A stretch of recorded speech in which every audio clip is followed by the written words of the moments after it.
I want you all to know I stayed up at 3 in the morning to watch this, and I wanted to mention why these reviews are so short, and that is because of reviewing the entire series as a whole when it's all said and done. But for now, we'll only be doing short reviews for episodes by episode. Now, starting off, I will say this episode had much better pacing than the first one, as although I didn't mention it in my first review, I did not like the pacing of the first one, even though I liked a lot of the stuff in it. The pacing, in my opinion, was kind of off. But this time around, I think is much better, and I'm happy for it.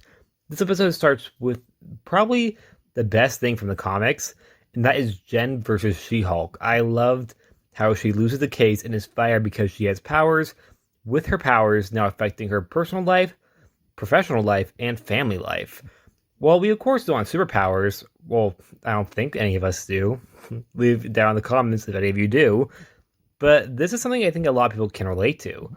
When something big happens in our lives, or something occurs in our lives, maybe like family pressure when you lose your job or fail a test, or perhaps a relationship with a person you like but everyone around you hates them, or maybe even something serious like being fired for something you didn't ask for. As someone with mental illness, which affects a lot of crap, I found this very relatable. Another thing I loved was She-Hulk both breaking the fourth wall as, you know, that's a big thing from the character in the comics. Well, also I loved the fact that she was walking around in her Hulk form in broad daylight or just among people. That's a big thing I love from the She-Hulk comics, and as a fan, I love seeing that right out of the comics. It felt just like it just came to life. It was very, very just enjoyable to see. Now on to characters other than She-Hulk. Let's start with Abomination. I think they made some strong choices with Emil's character. While I didn't love it, I respect it. Even though I didn't love the portrayal of the character, I love the commentary about his story, about how the government treated him, and how he's being treated as of right now. My personal problem is I just thought the actor was coming off a little too strong.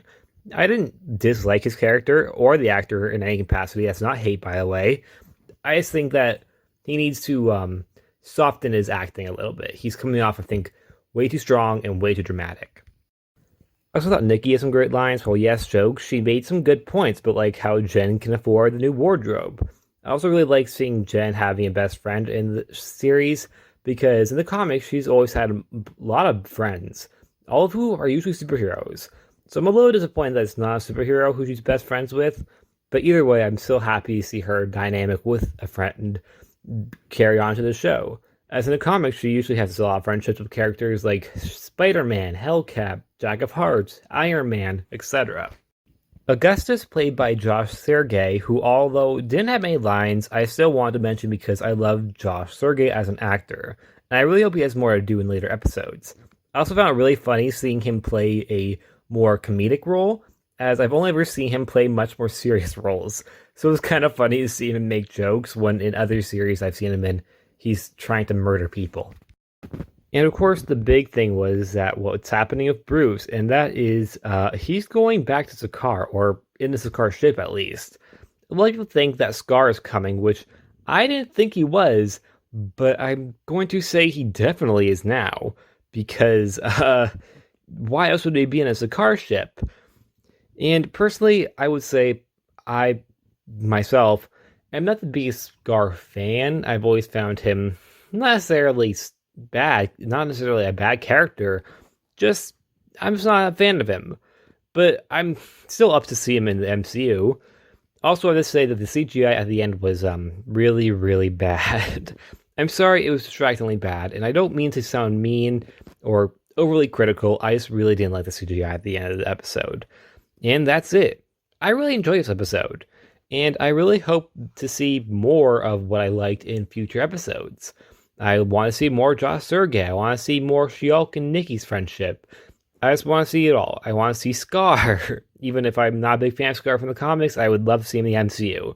Although I think he would have to be like 7 tops, because Hulk was only on Skaar for 2 years, and then there was a whole Ragnarok, the Infinity War, 5-year time jump, Endgame, and yeah. So he would have to be like 7, wouldn't he? Yeah, he'd be 7 tops. I mean, Skaar in the comics is usually like a grown man, I mean, I guess they could say something like, "Oh, the gamma ray makes him age faster," which I think is a possibility for him to go down that road to make Skaar older. But either way, I'm still excited. I'm excited for a lot of things. In the Wrecking Crew, I know is coming up. Daredevil, of course, is something I'm most excited for on this show. And I think that's where I should probably end it. Please like, subscribe, and I'll see you guys next time. Bye.